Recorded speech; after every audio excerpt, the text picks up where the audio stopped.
Blood pressure, blood sugar high होना, diabetes होना, arthritis होना, ऑटो इम्यून डिजीज होना, इसको हम लोग लाइफस्टाइल डिजीज बोलते हैं. सो उसका नाम ही लाइफस्टाइल डिजीज इसलिए पड़ा है, लाइफस्टाइल से तो कनेक्टेड है वो हमारे. और डिजीज लगता भी नहीं है, इतना अच्छा नाम दे दिया है. और फिर ऐसा होता है कि हाँ हमारी लाइफस्टाइल भी तो बहुत अच्छी है, इसकी वजह से है. ये पैकेज में ही ये डिजीजेस भी मिलेंगे. ये पैकेज में ये डिजीजेस मिलेंगे.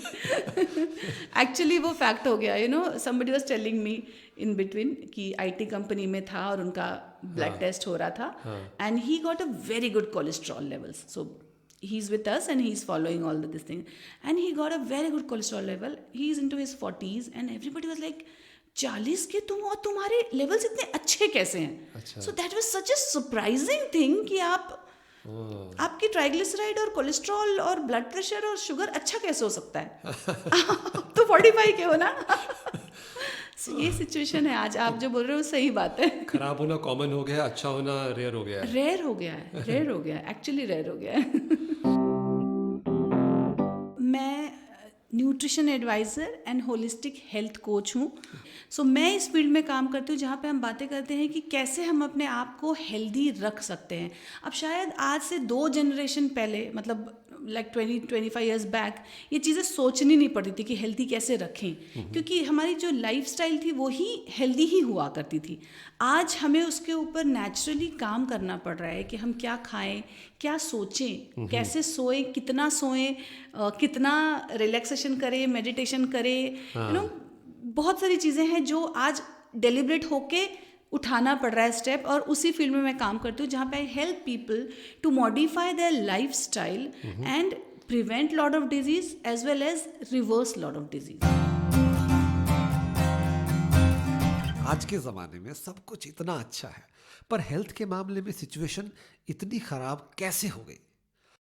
अब मुझे ऐसा लगता है कि इसका आंसर हम सब के पास है. मतलब जो खाना हम आज से 20 साल पहले खाते थे, जिस तरीके से आज अगर आप किसी फार्मर से बात करोगे कि किस तरीके से वो सब्जियां उगाता है, ग्रेन्स उगाता है, उसमें बहुत चेंजेस आ गए हैं.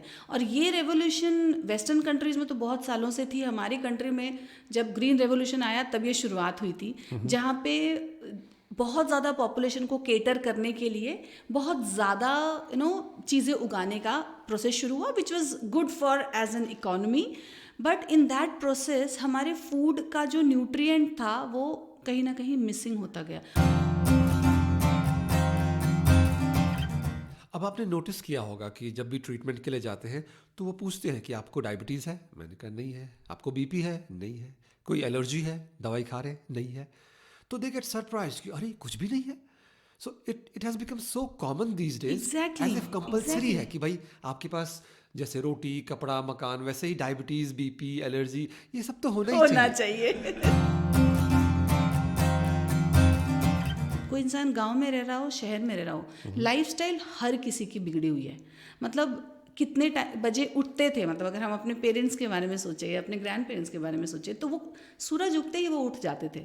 आज उठने का टाइम फिक्स नहीं है, सोने का टाइम फिक्स नहीं है, तो स्लीप शेड्यूल्स बिगड़ गए हैं, खाने की क्वालिटी बिगड़ गई है. आज हम लोग हर तरीके की फैंसी चीज़ खाते हैं. मतलब जहाँ ग्लोबलाइजेशन आती है ना, तो वहाँ पे कुछ चीज़ें अच्छी होती हैं लेकिन कुछ चीज़ें बुरी भी होती हैं. और सबसे पहले जो चीज़ सफ़र करती है डेवलपमेंट में वो है हेल्थ. नींबू शरबत किसी को दोगे और कोक दोगे तो शायद एक बच्चा कोक की तरफ ज़्यादा एक्साइटेड हो. अल्कोहल का कंजम्पशन बहुत ज़्यादा हो गया है. ईटिंग आउट एंड पार्टी करना is a way of meeting people. Socialising का एक तरीका हो गया जहाँ पे लोग ड्रिंक और फूड को ही सबसे ज़्यादा इम्पोर्टेंस दे रहे हैं. सो बहुत सारी चीज़ों को अगर हम साथ में देखें तो कहीं ना कहीं ये सबसे पहले आपको कहाँ इम्पैक्ट करेगी? आपके हेल्थ पे इम्पैक्ट करेगी. एंड हेल्थ जहाँ पे हमने बात करी तब हमारा फिजिकल हेल्थ और मेंटल हेल्थ दोनों आ गया. फिजिकल हेल्थ आपके मेंटल हेल्थ को इफेक्ट करती है, मेंटल हेल्थ आपके फिजिकल हेल्थ को इफेक्ट करती है. पहले के ज़माने में 20-25 साल पहले बात करें, अगर किसी का पैर दुखता था तो लोग शायद तेल मालिश कर ले या कुछ और कर ले. आज अगर आप देखोगे तो painkillers and these things at least in our country easily accessible है. लोगों को सर्च करना भी ईजी हो गया है. गूगल पे जाकर सर्च भी कर लेते हैं किसके लिए कौन सी गोली खानी है, खांसी की दवा, सर्दी की. तो हम सप्रेस बहुत ज़्यादा कर रहे हैं चीज़ों को. बहुत सारे हेल्थ प्रॉब्लम्स जो है वो आज सप्रेशन की वजह से हैं.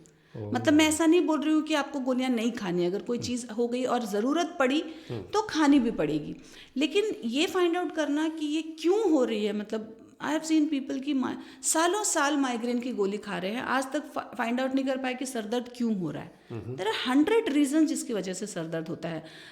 एसिडिटी, ब्लोटिंग हो जाती है, हम बता देते हैं नहीं आजकल तो हमारा सिटिंग का जॉब हो गया है इसलिए हमारे को पेट गड़बड़ हो जाता है, या फिर कल बाहर खा लिया था इसलिए हो गया।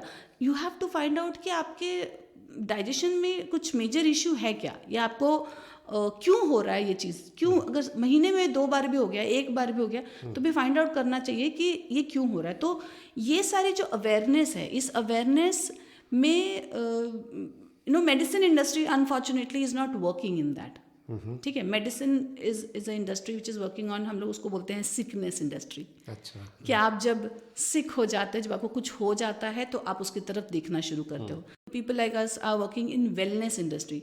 हम लोगों को बताना चाह रहे हैं कि आप पहले रूट कॉज तो फाइंड आउट करो, आप उसको हर बार सप्रेस मत करो, कभी तो फाइंड आउट करो कि ये हो क्यों रहा है।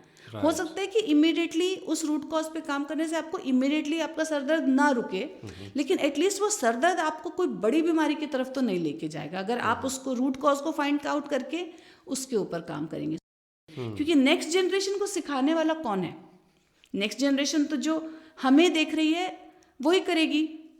अगर पेरेंट्स आईटी में हैं और उनका many people working late hours, okay, so अगर उनका ही टाइमिंग रात के 11 बजे तक है और वो नहीं सो रहे हैं, तो भले ही वो बच्चे को वो देख रहा है कि मतलब of course in some situations you can't afford that, you have to wake up till 12, but in that case बच्चा क्या सीख रहा है? क्या वो ये समझ रहा है क्या कि 12 बजे तक जगना ओके है, या उसको ये समझ में आ रहा है कि ये इनकी मजबूरी है इसलिए जग रहे हैं, मेरी तो मजबूरी नहीं है, मैं तो 9 बजे सो ही सकता हूँ, जी, है ना। तो वो बच्चा जब ग्रो हो रहा है, जब उसके हार्मोन्स बन रहे हैं, मतलब एक लड़का लड़की जो भी है उनके जो हार्मोन्स बन रहे हैं, वो उस एज में अगर वो वही पैटर्न फॉलो करते हैं, तो जो प्रॉब्लम आज हम 30 और 40 की उम्र में जाके देख रहे हैं, जो हमारी 2-3 जनरेशन पहले 60 और 70 में देखती थी, वो शायद इन बच्चों को 20 साल की उम्र में हैंडल करना पड़े। आई हैव सीन किड्स 20, 22, 23 में डायबिटीज़ हो रहा है, शुगर लेवल हाई हो रहा है, थायराइड हो रहा है। ये जो सारे सिम्टम्स है, दीज आर इंडिकेशन कि कहीं ना कहीं इनके ओवरऑल पूरा लाइफस्टाइल का जो पैटर्न है उसको बदलना बहुत ज़रूरी है। So starting from food to exercise to mindset, sleep, बहुत सारी चीज़ें हैं जो इसमें, ये 4 चीज़ें जो है ये मेजर रोल प्ले करती हैं, और इसके ऊपर हर जगह पे हमको साथ में काम करना ज़रूरी है in terms of keeping your self healthy, like without any kind of medication for that. Sunita, today there are hundreds of health problems, पर आपके हिसाब से टॉप 5 कॉमन हेल्थ प्रॉब्लम्स आज के ज़माने में कौन से हैं? टॉप 5 बहुत कॉमन हो गया है। ब्लड शुगर हाई होना, शुगर लेवल हाई होना, डायबिटिक, प्री डायबिटिक। मैक्सिमम लोगों को ऑफिस के जब ब्लड टेस्ट कराते हैं तो समझ में आता है कि ब्लड शुगर हाई है। पीपल कम विद कि हमको तो अभी तक शुगर ही नहीं था, 350, 400, 500 आ रहे हैं, क्योंकि आपने कभी चेक ही नहीं किया। So I generally tell everybody above 30, पहले अबव 40 हुआ करता था, आज अबव 30, कि आप कम से कम साल में एक बार अपने लिए टेस्ट करा लो, तो आपको समझ में आएगा। ब्लड प्रेशर हाई होना बहुत कॉमन सिम्टम हो गया है, एंड ऑल दीज, ये सारी चीज़ों का जो एक मेन रीज़न है वो है overweight. Obesity is one of the major concern जिसकी वजह से ये प्रॉब्लम्स आ रहे हैं। One more thing which I see very common these days is autoimmune disease. अब ये टर्म आज से 10-15 साल पहले लोगों ने सुना नहीं था, and I have a history जिसकी वजह से आज मैं इस फील्ड में काम कर रही हूँ। मुझे 15 साल की उम्र में ऑटो इम्यून डिजीज़ हुआ था, जिसको रूमेटॉइड आर्थराइटिस बोलते हैं, हिंदी में, मराठी में संधिवात, वात रोग बोलते हैं जिसको। तो वो वात रोग हमको लगता था कि हड्डियाँ दुख रही हैं, जॉइंट दुख रहे हैं, इस तरीके से है, बट वो बेसिकली ऑटो इम्यून डिजीज़ बोलते हैं उसको, मतलब जहाँ पे आपकी खुद की इम्यून सिस्टम आपके सेल्स को किल करने लगती है या उसको तकलीफ देने लगती है। ओके, अब ये ऑटो इम्यून डिजीज़ बहुत तरीके के होते हैं, जैसे संधिवात, रूमेटॉइड आर्थराइटिस होता है, पेट का प्रॉब्लम होता है, इरिटेबल बाउल सिंड्रोम जिसको बोलते हैं, मल्टीपल स्लेरोसिस, ब्रेन के इश्यूज होते हैं, lupus is a very common now. So अब भी ऐसे हो गया कि एवरी ईयर, मतलब अब ये वाली चीज़ें हमारे कंट्री में इतनी ज़्यादा, मतलब रूमेटोलॉजिस्ट ये एक टर्म था जो मुझे नहीं लगता कि 15-20 साल पहले बहुत लोगों ने सुना होगा। आज हर किसी को पता है कि रूमेटोलॉजिस्ट के पास जा सकते हैं। So there are many doctors who are getting into rheumatology. The reason behind this, people are getting more and more into autoimmune disease. अब ये ऑटो इम्यून डिजीज का रीजन, आप सोल्यूशन आप कैसे फाइंड आउट करिएगा medicine में, जब आपका ही शरीर आपके ही सेल्स को मार रहा है, तो आप क्या दवाई दीजिएगा उसके ऊपर? ज़्यादा से ज़्यादा आप क्या दे सकते हो? आपके इम्यून सिस्टम को कम करना।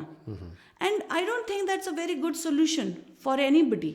अगर आप इम्यून सिस्टम को कम करेंगे तो वो अलग तरीके से भी तो आपको नुकसान पहुंचा सकता है, and which people have seen. Okay, so उसका एकमात्र जो सोल्यूशन है वो है आपकी ही बॉडी जो कंफ्यूज्ड है। मतलब एक तरीके से समझो कि कोई बच्चा है जो बहुत नॉटी है, ठीक है।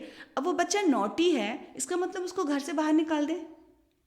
ऐसा तो नहीं होता ना। अगर किसी के पेरेंट्स का बच्चा नॉटी है, बहुत सामान तोड़ता है, परेशान करता है, तो वो बच्चे को बाहर तो नहीं निकाल देंगे, या फिर बच्चे को बोल ऐसा तो नहीं नींद की गोली दे के सुला देंगे तुम दिन भर सोए रहो, ऐसा तो नहीं करेंगे। This is what we are doing, this is what we are doing. Autoimmune disease जो होते हैं, जहाँ पे समझो कोई सेल है जो मेरे जॉइंट्स को तकलीफ दे रही है, रूमेटॉइड आर्थराइटिस हो गया। कोई सेल है जो मेरे बॉवेल को, पेट को तकलीफ दे रही है, वो खाना डाइजेस्ट नहीं हो रहा है, वो तकलीफ दे रहा है, तो हम उसको क्या कर रहे हैं? हम उसको गोलियां खिला रहे हैं जिनसे उसका इम्यून सिस्टम डाउन हो जा रहा है। जब उसका इम्यून सिस्टम डाउन हो जाएगा तो उसको ये बीमारी की तकलीफ कम हो जाएगी। This is what the whole treatment goes on. Plus anti inflammatory जो मेडिसिन होते हैं, हम वहाँ पे कैसे काम करते हैं? हम वहाँ पे काम करते हैं कि आपकी बॉडी जो कंफ्यूज्ड है, अगर वो बच्चा नॉटी है तो उसके साथ हम क्या कर सकते हैं ताकि वो अच्छे से बिहेव करना शुरू कर दे। This is what a natural a good parent का अप्रोच होगा। ओके, सो न्यूट्रिशन और लाइफस्टाइल वहाँ पे ये काम करती है कि कैसे आपकी इम्यून सिस्टम, आपकी बॉडी जो गलत बिहेव कर रही है उसको आप कैसे सही कर सकते हो। और बहुत तरीके हैं उससे, और लाइफस्टाइल यहाँ पे बहुत इंपॉर्टेंट मैटर करती है। Genetics is one part, but you know what, genetics के बारे में भी न्यूट्रिशन में देयर आर रिसर्च कि आप जेनेटिक्स भी बदल सकते हो with the right lifestyle. With a wrong lifestyle आप जेनेटिक्स बदल सकते हो। पेरेंट्स को कुछ नहीं था, पेरेंट्स बहुत हेल्दी थे, 90-95 के हैं, बट बच्चे हैं 30-40 में, डायबिटीज हो गया, बीपी हो गया, बहुत बीमारियां हो गई। We have seen many cases. तो that was genetic change in a wrong way because of the bad lifestyle. Similarly हम राइट तरीके में भी जेनेटिक्स को बदल सकते हैं अगर हम उसको राइट लाइफस्टाइल में डालें तो। सुनीता, आज हम एक डेवलपिंग कंट्री माने जाते हैं। हर तरफ प्रोग्रेस और ग्रोथ की और बिजनेस की बात हो रही है, but when it comes to health, क्या लोग अवेयर नहीं है कि उल्टा पुल्टा खाने से उनकी तबीयत खराब होगी? Have they totally stopped caring about themselves? ये लाइफस्टाइल डिजीजेस के बढ़ने का क्या कारण है? मतलब ये क्वेश्चन बहुत ज़्यादा रेलिवेंट है आज के डेट में। मतलब कई बार हम बोलते हैं ना कि we are overfed but we are undernourished. ये एक टर्म है। अच्छा, ये एक टर्म है जो आज काफ़ी ज़्यादा हमारे पास आज पैसा ज़्यादा है, हमारे पास एजुकेशन ज़्यादा है, हमारे पास समझदारी ज़्यादा है, हमारे पास रिसोर्सेज ज़्यादा है इन्फॉर्मेशन के, ठीक है, सब कुछ ज़्यादा है। लेकिन सबसे दो चीज़ें हैं, एक होता है एरिया अंडर कंट्रोल और दूसरा होता है एरिया आउट ऑफ कंट्रोल। तो आउट ऑफ कंट्रोल वाले एरियाज जो है ना वो बहुत सारे हैं। जैसे मैंने आपको पहले ही बताया कि फूड की क्वालिटी डिटोरिएट हो गई है। आप कितनी भी अच्छी क्वालिटी का फूड खाने की कोशिश कर रहे हो, there are people who grow their own vegetables. तो हर इंसान तो अफोर्ड नहीं कर सकता। इंडिया जैसी कंट्री में हम ये बात नहीं कर सकते कि आप आपका सब्जी और फल उगाओ। देयर आर फार्मर्स जो थोड़ा सा फार्म उन्होंने अपने लिए रखा हुआ है, जहाँ पे वो अपने लिए ग्रेन और सब्जियां उगाते हैं। एक्चुअली दे नो कि उसमें जो केमिकल जा रहा है, बट मास पब्लिक को वो ये केटर नहीं कर सकते। सो हम लोग जब खाना खा रहे हैं तो कहीं ना कहीं वो एरिया मेरे कंट्रोल में ही नहीं है कि जहाँ पे मैं वी से कि ईट vegetables and organic thing and that, but उसके ऊपर जो भी थोड़ा बहुत जहाँ हम कंट्रोल कर सकते हैं वहाँ हम कर सकते हैं कि हाँ भैया हम उसको ऐड करेंगे, लेकिन बहुत ज़्यादा कंट्रोल उसके ऊपर हमारा है नहीं, first of all. Second thing, as I said कि लाइफस्टाइल, अगर किसी का वर्क शेड्यूल ही ऐसा है कि उसको रात के 12 बजे तक बैठना ही है, 8 घंटे 10 घंटे बैठना ही है, 12 घंटे काम करना ही है उसके करियर के हिसाब से, the kind of lifestyle we have, आज वो लाइफस्टाइल नहीं है कि आप सात्विक में रहो और people don't spend more money in food. रोटी कपड़ा और मकान से हम बहुत आगे बढ़ चुके हैं. अच्छा. रोटी कपड़ा और मकान, अगर हर इंसान अपने बजट को सेग्रीगेट करे तो वो फाइंड आउट करेगा कि खाने में उसको ज़्यादा पैसे खर्च नहीं हो रहे हैं, बाकी चीज़ों में हो रहे हैं. लाइफस्टाइल, एंड लाइफस्टाइल इतनी नॉर्मल हो गई है. Eating out is a normal thing now. अगर आप जब मैं लोगों को डाइट करवाती हूँ तो अगर आप उनको बोला जाए कि 15 दिन एट अ स्ट्रेच आप बाहर मत खाओ, 95% पीपल कांट डू दैट. बहुत डिफिकल्ट हो जाता है उनके लिए. आज ये पार्टी हो गई, वो पार्टी हो गई, उसके घर चले गए, ये फ्रेंड्स के साथ मिले, ये नेचुरल हो गया है. तो ये इतना नेचुरल हो गया है कि अब उसमें कोई अननेचुरल चीज़ लगती ही नहीं है. ठीक है, अल्कोहल चीज़ें पीना या फिर बाहर ईटिंग आउट करना, ये इतना नेचुरल सा प्रोसेस हो गया है कि ऐसे नहीं कि कोई इंसान बुद्धिमान नहीं है या इंटेलिजेंट नहीं है, उसको पता नहीं है. उसको पता तो सब कुछ है, लेकिन अब ये लाइफस्टाइल बन गया, उसके बिना हम रह नहीं सकते वाला सिचुएशन हो गया है आज की डेट पे. अब लोग बाहर खाना खाए बिना रह नहीं सकते वाली सिचुएशन में आ चुके हैं. Many people, not everybody I am talking, but many people are like that. Socialising has become that way. अच्छा. कि अगर आप सोशलाइज करना चाहते हो फ्रेंड्स के साथ तो हम क्या बातें करेंगे. तो अगर हम डिनर पे मिलेंगे, good food, like unhealthy good food, majority of them good food का जो डेफिनेशन होता है हमारा, वो मेजरली फैंसी अनहेल्दी टाइप होता है, ड्रिंक्स है ना. तो इस तरीके का रिलेशनशिप भी काफ़ी चेंज हुआ है हम लोगों का. जो पूरा डायनामिक है ना, जो पूरे रिलेशनशिप्स का, पार्टीज़ का, गेट टुगेदर्स का, वो पूरा डायनामिक चेंज हुआ है. You will see around very fancy wine shops, very fancy smoke shops, and very कोई छोटा सा फल बिकने वाली जो जगह है वो बहुत ही मामूली सी छोटी सी दिखती है. मतलब कुछ से जैजी नहीं होता है उसमें. लेकिन जब हम एक स्मोक शॉप देखते हैं, मुझे मतलब I haven't been to those kind of shops and I don't intend to, but मैं ये सोचती हूँ कि ये कौन है जो लोग इस तरीके का प्रमोशन करते हैं कि आप स्मोक करो. स्मोक के शॉप्स खुले हुए हैं, वाइन के बड़े बड़े shops with so much of lighting and everything. So all these are attractions, like people are attracting people with wrong things. It has been designed that way. It has been designed. So as a prudent, अगर हम intelligent हैं, हम पढ़े लिखे हैं, तो हमने समझना चाहिए कि हम किस चीज़ से अट्रैक्ट होंगे. क्या हमको फलों के शॉप्स भी वैसे बनाने चाहिए थे फिर? बिल्कुल. वो तो हमने नहीं बनाए. एक फल वाला इंसान जो फल बेच रहा है वो आज भी गरीब है, लेकिन जो वाइन बेच रहा है, जो स्मोक बेच रहा है, वो आज बहुत पैसे कमा रहा है. तो बिजनेसेस बदल गए हैं. हम पैसे पे हमारी पूरी इकोनॉमी चल रही है. और जहाँ पे, जैसे मैंने आपको बोला, जब डेवलपमेंट आती है, पैसे आते हैं, तो कुछ चीज़ें हैं जो वहाँ पे सेक्रीफाइस करती हैं. और this is how the scenario is, and that is a major reason कि आज ये सिचुएशन है. सुनीता, पेरेंट्स को आप क्या गाइडेंस देना चाहेंगे? कैसे वो अपने बच्चों को एक हेल्दी लाइफस्टाइल सिखाएं? क्या हैबिट्स वो सेट कर सकते हैं? सबसे पहले पेरेंट्स को ये करना चाहिए कि उन्हें खुद का लाइफस्टाइल अच्छा रखना चाहिए. क्योंकि बच्चों को बता के फ़ायदा नहीं है कि तुम ये करो. बच्चे वही करेंगे जो आप करेंगे. आप बच्चों को बता रहे हो कि जंक फूड नहीं खाना चाहिए, और आप ऑफिस अपना लंच बॉक्स बिना लिए जा रहे हो क्योंकि आपको ऑफिस के कैंटीन में खाना है. मतलब बहुत छोटी सी बात है, राइट? कि नहीं, मुझे घर का खाना लेके जाना अच्छा नहीं लगता, या मुझे ठंडा खाना अच्छा नहीं लगता है. This is a very little excuse for parents. But बच्चा तो वही देख रहा है कि ये तो बाहर खा रहे हैं, है ना. सो अगर ये बाहर खा सकते हैं तो मैं भी खा सकता हूँ, है ना. अगर बच्चा देख रहा है कि पेरेंट्स, नहीं तुम ये नहीं पी सकते हो, लेकिन मैं पी सकता हूँ, मैं बड़ा हूँ, ठीक है. तो जो चीज़ें हम बच्चे को बोल रहे हैं वो हमने पहले खुद करना है. एक्सरसाइज हमको ये नहीं बताना बच्चे को कि तुम एक्सरसाइज को जाओ. अगर पेरेंट्स खुद रोज सुबह जाके एक्सरसाइज कर रहे हैं तो बच्चा इवेंचुअली कर ही लेगा. बिल्कुल. है ना. अगर पेरेंट्स, जैसे मैं बता रही हूँ कि रात को अगर आपका वर्क शेड्यूल है, that's a different thing, but unnecessary आप बच्चे को सुला दो और आप रात को कुछ मूवी देख रहे हो या नेटफ्लिक्स देख रहे हो. सो बच्चा तो देख रहा है ना, तो सबसे पहले पेरेंट्स ने ये काम करना है कि खुद की लाइफस्टाइल मैनेज करनी है। आप बच्चे को क्या खाने दे रहे हो ना, उससे भी ज़्यादा इंपॉर्टेंट है बच्चे की थॉट प्रोसेस में आप क्या दे रहे हो, यहाँ मेंटल दिमाग में क्या खाने को दे रहे हो। राइट। ठीक है, खाना तो आप दे रहे हो, आप ऑर्गेनिक फ्रूट ला रहे हो, ड्राई फ्रूट खा लो, सब्जी खा लो, पर मुझे लगता है कि वो चीज़ें, जैसे मैंने बोला कि बहुत चीज़ें हैं जो हमारे कंट्रोल में नहीं रहती हैं, तो उसकी क्वालिटी आप कंट्रोल नहीं कर सकते, पर आपके लाइफ की स्टाइल की क्वालिटी आप डेफिनेटली कंट्रोल कर सकते हो। आप कौन से टाइम पे सो रहे हो, कौन से टाइम पे उठ रहे हो, घर का खाना कितनी बार खा रहे हो। मैं हर किसी को एक चैलेंज देती हूँ कि आप हफ्ते में कितने मील आप बाहर के खा रहे हो, कैलकुलेट करो।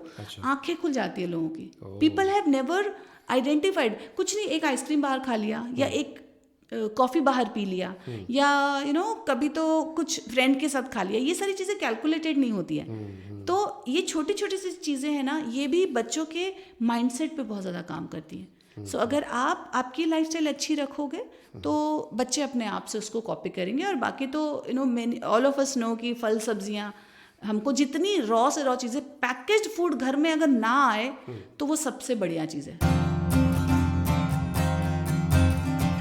आपके हिसाब से मोस्ट डेंजरस फूड आइटम्स आज कौन से हैं जो मेजॉरिटी ऑफ लोग जो हैं कंज्यूम कर रहे हैं and you are totally against it? सबसे पहला कोक और पेप्सी।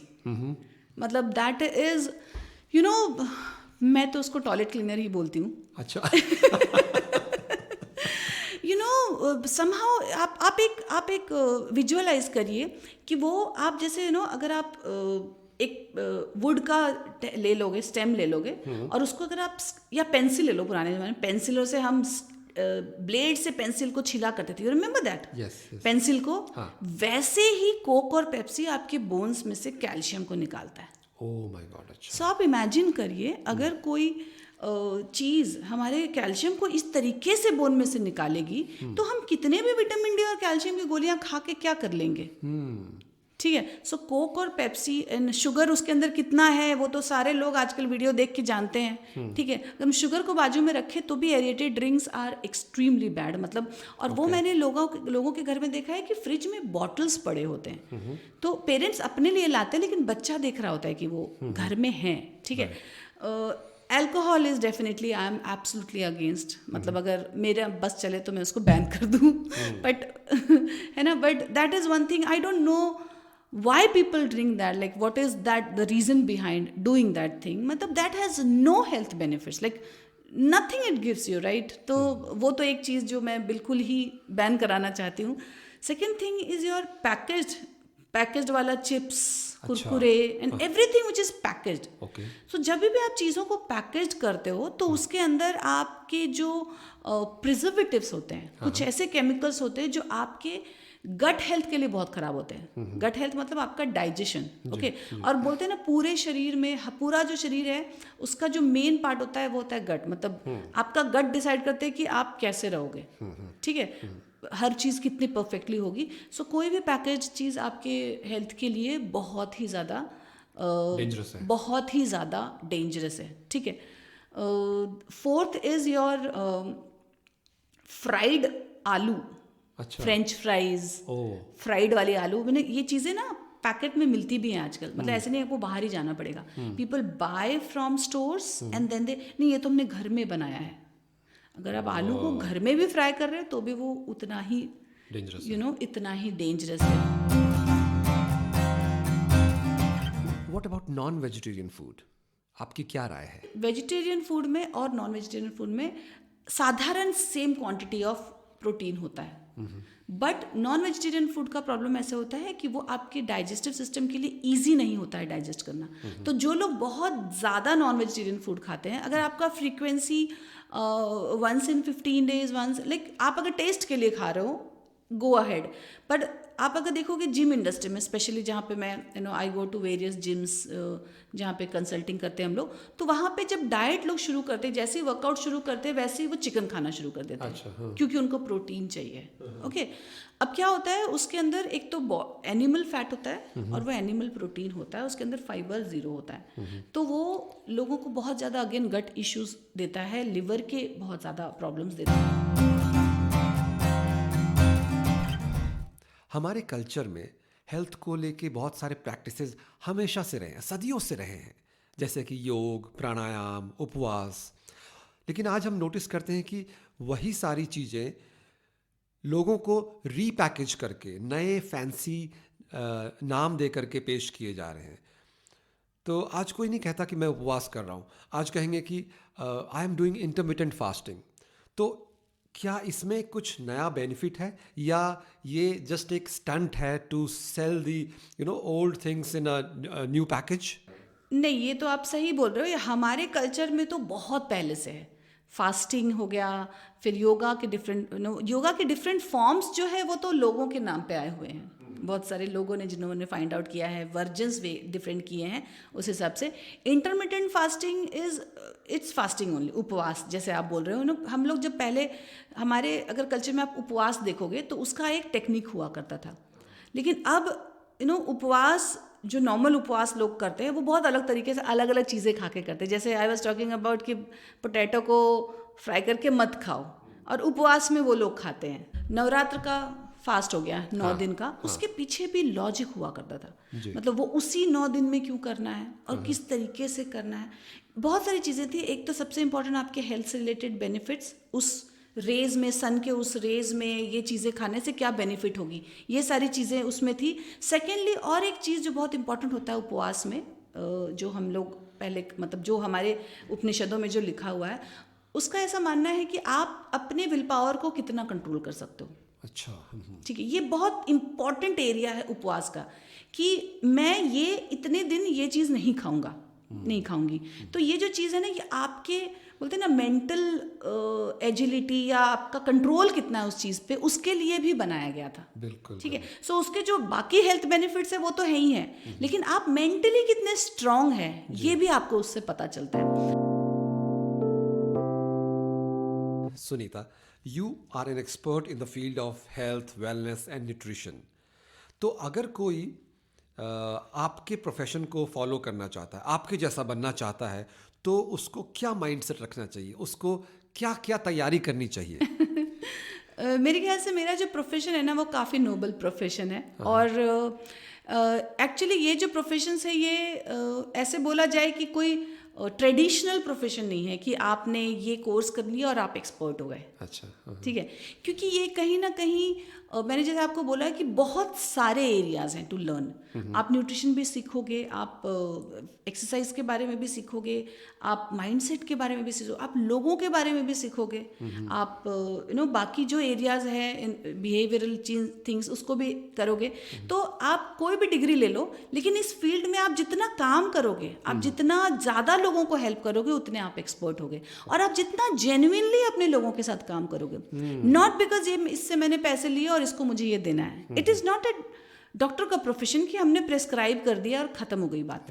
वहाँ पे ये प्रोफेशन शायद इतना सक्सेसफुल ना हो पाए। ये बहुत अलग तरीके का ऑल्टरनेट थेरेपी हम इसको बोलते हैं। तो ये एक अलग तरीके का प्रोफेशन है जहाँ पे आप जेन्युइनली इंटरेस्टेड होते हो उस इंसान की पूरी ज़िंदगी या लाइफ को ट्रांसफॉर्म करने में। तो अगर एक्सपर्ट बनना है तो मुझे लगता है कि experience and working with more and more people with genuine interest is one of very major thing. Do you think you have been do you think you are God gifted with this kind of understanding? नहीं, I don't think I'm God gifted. I think everybody is God gifted. Everybody is God gifted with some or the other thing. सिर्फ ये एक चीज़ है कि आप उस चीज़ को जो आपको जो चीज़ अच्छा लगता है, आप जो करना चाहते हो, उसको आप कितना निखार रहे हो, तो उस पर फ़र्क पड़ता है कि आप किसी भी फील्ड में, ये फील्ड हो या कोई भी फील्ड में, आप कितने अच्छे बन सकते हो। It's all learning, it's all learning. You just have to learn. I must have read in last 15 years, I must have read 500-600 books related to many things, nutrition, health, healing, thought process, mindset. तो बहुत सारी चीज़ों, ये मतलब it's a learning process. Like everybody is learning. It's like if you are ready to learn all your life, come into this profession. Or else अगर आपको लगता है कि एक बुक पढ़ने के बाद हम अब कभी नहीं पढ़ेंगे, तो मुझे नहीं लगता कि बहुत अच्छा है आपके लिए ये idea. Sunita, tell us about your background. आपका नेटिव प्लेस कहाँ है? How were you as a child? आपकी पर्सनालिटी कैसी थी? We would like to know you better. Okay, मैं रांची से हूँ और मेरा बचपन was like every other middle class family kid, पढ़ाई लिखाई अच्छी से करनी है और like a very humble background. But एक चीज़ जो मेरी जो मैं ऐसे बोलना चाहती हूँ कि मेरे अंदर पहले से थी कि मैं जो काम करती हूँ वो अच्छे से करती हूँ. So I was a very good student, I was very good in studies, I was good in music and art and debate and quiz and lot of other things which is related to extracurricular than studies as well. So I and एक चीज़ जो मुझे बहुत बचपन में I don't clearly remember कि वो कहाँ से आई थी, but बहुत बचपन में आ गई थी. शायद मैं जब 13-14 साल की थी कि मैं लोगों के लिए कुछ करना चाहती थी. अच्छा. I used to say always to my parents कि मैं वृद्धाश्रम खोलूँगी, मैं अनाथ आश्रम खोलूँगी. ये मैं बचपन में बातें किया करती थी. एंड आई न्यू कि अगर ऐसा कुछ मुझे करना है तो सबसे पहले मेरे पास उतने पैसे चाहिए ताकि मैं लोगों को हेल्प कर सकूँ. सो that was my intention of getting a good degree, a good job, making good money. क्योंकि जब आपके मॉनेटरी टर्म में जब आपके साथ आप सेटिस्फाइड हो आपके नेसेसिटी को लेके, तो ही आप बाहर जाके लोगों को हेल्प कर सकते हो. And I did my CA for that which is again a different profession. So उस ज़माने में ज़्यादा प्रोफेशंस हुआ नहीं करते थे, गिने चुने प्रोफेशंस होते थे, engineer, doctor, CAs. So I did that. But as I told you, I suffered with this disease, autoimmune disease है, rheumatoid arthritis, at age 15. तो ये आपको क्या हुआ था, ये जो चैलेंज आपकी लाइफ में इसने मेरी ज़िंदगी बदल दी. इस डिजीज़ ने मेरी ज़िंदगी बदल दी, मैं ऐसे बता सकती हूँ. So as I said, I was a very good student. I had big goals कि लाइफ में बहुत कुछ करना है, पैसे कमाने हैं, सो टू से पैसे कमाने हैं. सो 15 साल की उम्र में जब मुझे ये बीमारी हुई, so that was a day I was like कि अब क्या आगे, मतलब मैं क्या कर पाऊँगी. But still I did it with all the pains. Like ये एक ऐसा बीमारी है जिसमें, जो मुझे प्यूबर्टी में हुई थी और बहुत कम उम्र में हुई थी, जिसमें हर एक जॉइंट आपका दुखता है. मतलब आई हैव सीन लाइफ, मतलब कुछ बहुत साल मेरे लाइफ के, बहुत साल as in 3 to 4 years in my life, जब मैं चल भी नहीं पाती थी. मतलब मैं बेड से नीचे पैर नहीं रख सकती हूँ, मतलब मैं हाथ नहीं हिला सकती हूँ. मतलब मैं उस तरीके की सिचुएशन में, कोई ना आए ऐसा प्रे करती हूँ, उस सिचुएशन में मैं थी. And I have seen all those, and that disease has actually changed my life. Although I have a degree of chartered accountancy, I don't pursue that degree because initially, मतलब जब CA किया उसके बाद भी I was suffering. 1996 से मुझे ये बीमारी थी. और वो जब मैं CA बन गई और जब मैं नौकरी कर रही थी, तभी भी बस पैसे कमाने के लिए आप कुछ चीज़ें करते हो, ठीक है, इन टर्म्स ऑफ प्रोफेशन.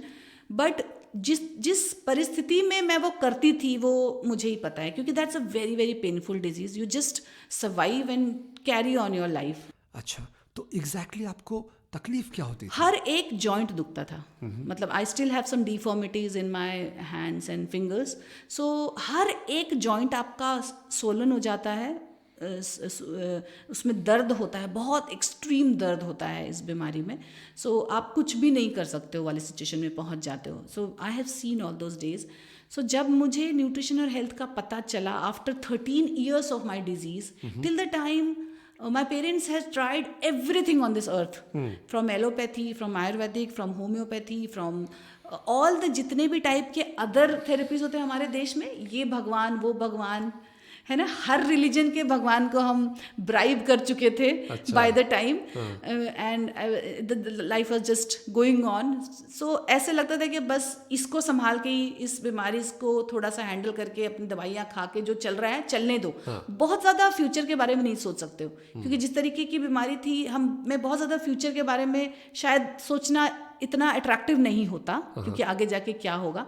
जब मुझे इस लाइफ इन न्यूट्रिशन और होलिस्टिक अप्रोच का पता चला, it was very difficult to believe कि ऐसा कुछ हो सकता है. मतलब when you read something, when somebody says कि ये बीमारी इस रीजन से होती है, आपकी बॉडी को क्रिएट करती है, बॉडी अपने आप क्रिएट करती है, और आप इसको करेक्ट कर सकते हो थ्रू लाइफस्टाइल. अच्छा. You know, as a educated person, it's very difficult to believe.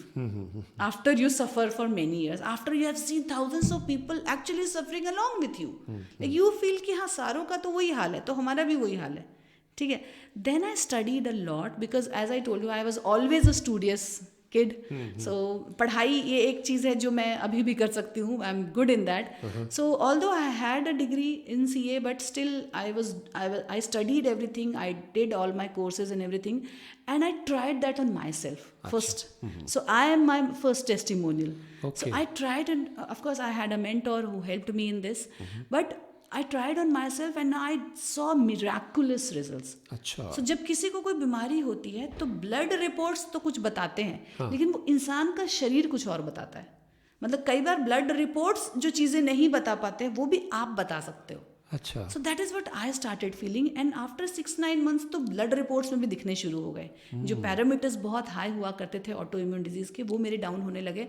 After 1.5 year they were all correct. तो आपने क्या किया? How did you come out of it? I added some organic right supplementations. I did some lifestyle changes, did some changes in my food habits. So this is how I did. Majorly, I think supplementation plays a very, very major role in reversing that thing, I would say. So it was a reversal, I can say, the reversal of the disease, which has happened in 1.5 year. Look, मैं 13 years की journey के बाद 1.5 से 2 साल में it has all came out. Wow. And एक बीमारी जब होती है ना तो वो 10 बीमारियां लेके आती है. सुना होगा आपने.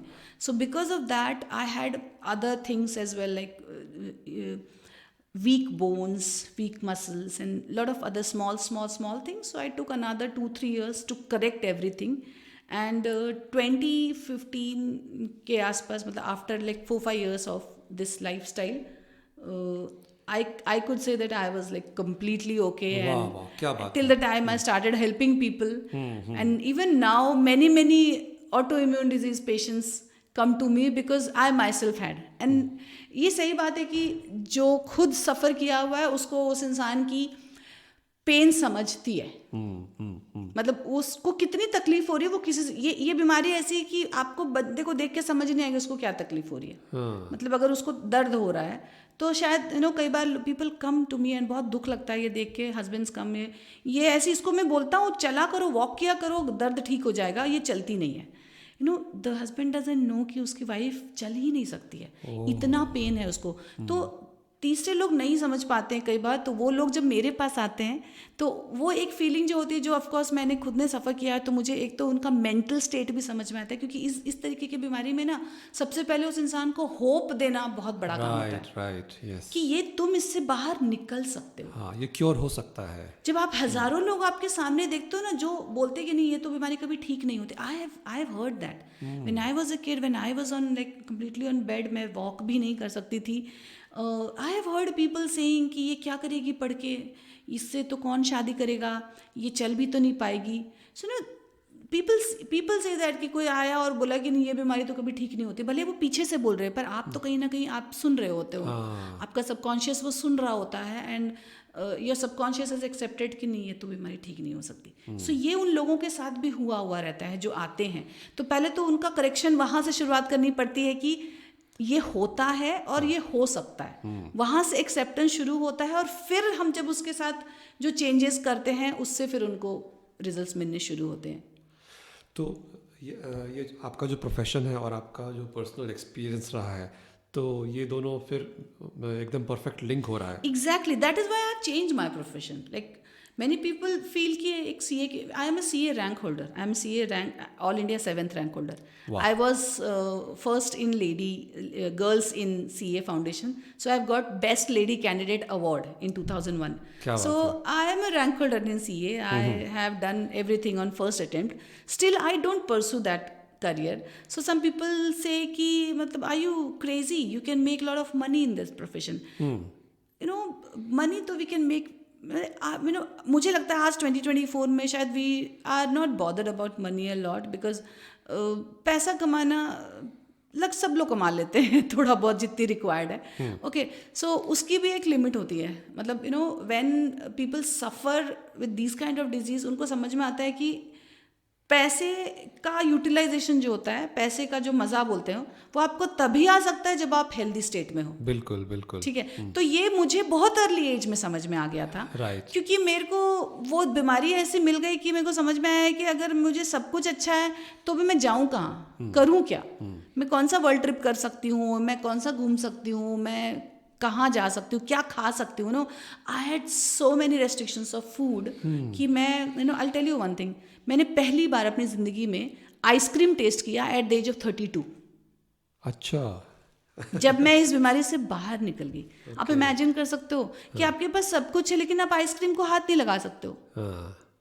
क्यों आपको दर्द हो जाएगा, और वो दर्द जो है उस आइसक्रीम के टेस्ट से ज़्यादा टेरिबल है ना। सो ये चीज़ें मतलब मुझे तो ये बीमारी की वजह से इतने सारे अवेयरनेस आ गए, बट मेरा इंटेंशन ऐसे रहता है कि इससे पहले अगर किसी को पता चल जाए तो वो अपने आप को प्रिवेंट तो कर लेगा। क्योंकि जब कोई चीज़ आ जाती है ना तो वो कितनी पेनफुल होती है, वो सिर्फ उसी को पता है जिसको वो आती है ना। And that was the reason कि जब मैंने इतनी सारी चीज़ें सुनी हुई थी कि वॉक मतलब ये चले, ये तो लंगड़ी हो गई and everything, lot of thing. So I participated in a beauty pageant in 2020 and the reason behind that was not to prove anybody, but I just wanted to check कि मैं जिस पैर से मैं घर में भी नहीं चल पाती थी, उस पैर में हील्स डाल के मैं रैंप वॉक कर सकती हूँ। So that was something which I wanted to prove myself and I could win that beauty pageant. I got second runner up. So that was something which is again close to my heart. And last year I did a Himalayan trek. That was something जो मैंने imagine नहीं किया था कभी भी, but I could do it in extreme temperatures. So even जाने से पहले तक भी I was absolutely fine, but आपके subconscious में जो changes होते हैं इसलिए अपने को mentally कितना काम करना पड़ता है. So I did it and I did Chandrashila trek. Wow. And that was -2 temperature पे भी मैं कर पाई 4 days complete walking on height. So that was something which I did to prove myself that it could be done, हो सकता है। और उन सब लोगों के लिए जो आज सोच रहे हैं कि नहीं अब तो इसी के साथ जीना है ज़िंदगी भर, और हम ये सपने तो देख ही नहीं सकते, मतलब सपने देखना तो शुरू करो, पूरे तो हो ही जाएंगे ना। क्या बात है, वेरी नाइस। तो ये आपका जो इंस्पिरेशन है ये कहाँ से लाते हैं आप, इतना तगड़ा विल पावर इंस्पिरेशन?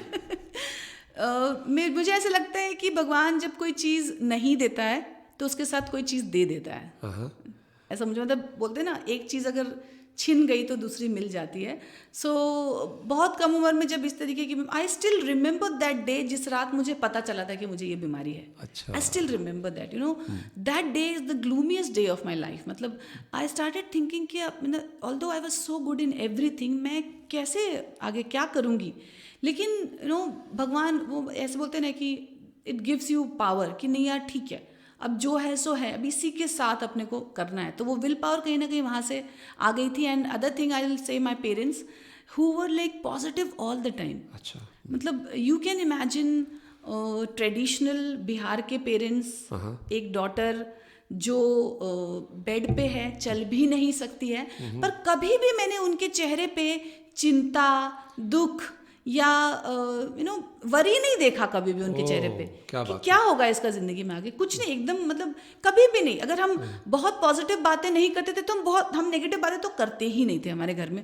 तो कहीं ना कहीं मैंने वहाँ से, मतलब that is my inspiration. Specially my dad, he never he was like कि ओके है, सब कुछ ओके है ना। कई बार वो ऑल इज़ वेल जो है ना, वो ऑल इज़ वेल मैंने बहुत पहले से सीख लिया था अननोइंगली कि हाँ सब कुछ तो अच्छा है, सब कुछ तो अच्छा है। And it worked well for me, it worked well, है ना।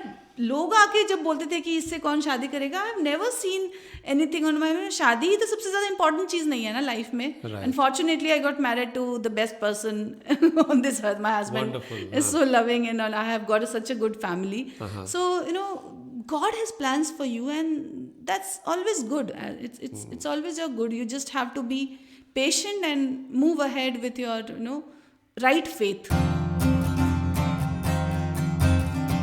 एक बात बताइए, आप रांची से हैं, ये जो लिट्टी चोखा है उसके पॉपुलर होने का क्या कारण है? लोग क्यों पसंद करते हैं उसे? मुझे भी आज तक नहीं समझा। मुझे भी आज तक नहीं समझा। इनफैक्ट मुझे लिट्टी चोखा ज़्यादा पसंद आने लगा when I got married to Maharashtra. अच्छा। यू नो, जब अपने पास वो चीज़ होती है ना, अपनी उसको वैल्यू नहीं होती है।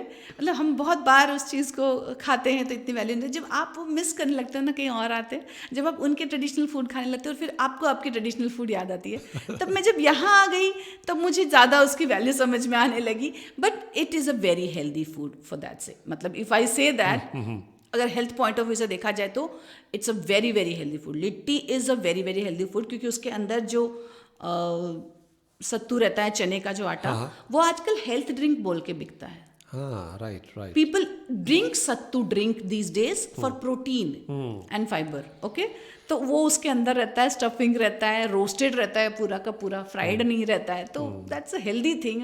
Everybody should enjoy there traditional cuisine, and every traditional cuisine is healthy actually if you see the way they are made. if अगर उसको उसी तरीके से बनाया जाए जिस तरीके से हमारे ancestors ने बनाया था, तो वो हेल्दी होता है। और जिस सीजन में उसको बोला जाता है खाने को, उस सीजन में वो डेफिनेटली वो फॉलो करना चाहिए, करना ही चाहिए। सीजनल चीज़ें आपके जीन्स के हिसाब से तो ज़रूर खाना चाहिए। अगर मैं बिहार से हूँ और मैं महाराष्ट्र में भी हूँ, तो भी मेरे जीन्स अगर बिहार के हैं तो मैंने उस फूड को अपने डाइट में ऐड करना चाहिए, क्योंकि वो यू नो कहीं ना कहीं आपके हेल्थ के लिए बहुत ज़्यादा बेनिफिशियल होता है। सुनीता, अगर आपके पास एक जादू की छड़ी होती, if you had a magic wand, what would you like to change और transform in your personal life और in this world? My personal life, I don't want to change anything. I think it's perfect. क्या बात है। I have got the best things on earth. Okay, मेरे हाथ में magic wand होता तो मैं क्या करती, मुझे लगता है कि मेरे हाथ में है currently, that is how I am changing people's life. पर अगर सच में मुझे ऐसा कोई मैजिक वॉन्ड मिल जाता, तो मैं जिस तरीके से लोगों को, जैसे मैंने आपको बोला कि ये जो बीमारियां होती हैं लोगों को, ये ना होती तो कैसा होता। हर किसी के माइंड सेट को इस तरीके से ट्रांसफॉर्म कर रही हूँ ताकि वो अपने हेल्थ की केयर करे, और जो चीज़ें उसके हेल्थ के लिए अच्छी नहीं है वो ना करे, और जो अच्छी हैं सिर्फ वही चीज़ें करे। मैं कर पाती अगर मेरे पास मैजिक वर्ड होता। So you are visualizing a world where everybody is healthy. Yeah, everybody is healthy, no one is in pain. जो दर्द आपने सहा है वो किसी को ना हो, किसी को ना हो, किसी को ना उस जादू की छड़ी से आप सारे दर्द गायब कर देंगे। गायब कर दूंगी। क्या बात है। Wonderful wish, wonderful wish. Thank you so much Sunita, it was great talking to you. बहुत बहुत धन्यवाद for sharing so many deeper insights, and I am sure आपके स्ट्रॉन्ग विल पावर को देखकर सब लोग इंस्पायर हुए होंगे। And let us all set an intent based on Sunita's guidance to have a healthy life, to have a wonderful lifestyle without any disease. Wonderful talking to you and sharing my perspective on this. God bless you.